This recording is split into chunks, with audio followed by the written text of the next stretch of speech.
Bonjour, Bonjour, enchanté, moi je m'appelle Dorian Lachemy. et moi je m'appelle Jean-Baptiste Marteau. Personnellement, je suis étudiant en droit et j'ai grandi à Limeil-Brévannes dans le 94.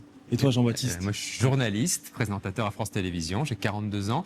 Et moi j'ai grandi pas très loin de Paris non plus, à 1 heure de Paris dans l'Oise, dans un petit village où il y avait 800 habitants seulement. Et cet endroit, qu'est-ce qui t'a appris sur toi Jean-Baptiste? Beaucoup de choses, et d'abord que surtout quand on est adolescent, qu'on se pose plein de questions, on est seul face à soi-même. Alors en plus imagine, c'était il y a plus de 20 ans, il n'y avait pas de réseaux sociaux, il n'y avait rien, donc j'avais un peu l'impression d'être seul. Et ça m'a permis de me construire, de me dire surtout que je voulais aller loin. Pour moi, mettre des mots Jean-Baptiste, c'est déjà reprendre du pouvoir. Toi, qu'est-ce qui a changé dans ta vie dès que tu as su mieux t'exprimer? C'est une bonne question parce que déjà j'ai eu beaucoup de mal à m'exprimer. Quand j'étais plus jeune, j'étais très timide.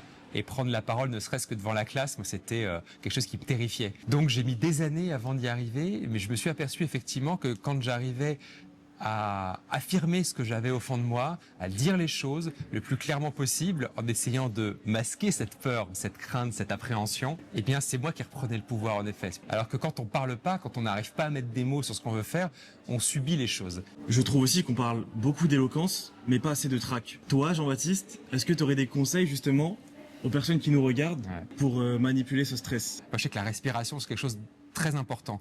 Je dis toujours à quelqu'un, quand tu stresses, tu vas avoir tendance à courir après tes mots, à vouloir parler de plus en plus vite. Non, prends ton temps. Si vous qu'il y ait une seconde de blanc, tu t'arrêtes, tu respires un peu et tu repars sur ton idée suivante. Mais le stress, tu le feras jamais disparaître. Il sera toujours là, il faut juste arriver à le canaliser.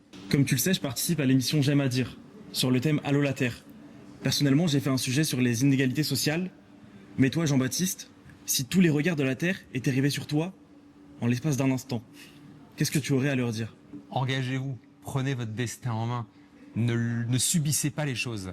Vous avez quelque chose à dire, vous avez quelque chose qui vous enrage, contre lequel vous voulez vous battre, mais allez-y. Je pense que chacun à notre niveau, on peut agir. On a le choix, soit on subit les choses, on attend et on constate et on dit qu'on n'est pas d'accord et que les choses sont malheureusement pas comme on aimerait qu'elles soient, ou alors on essaie de prendre son destin en main.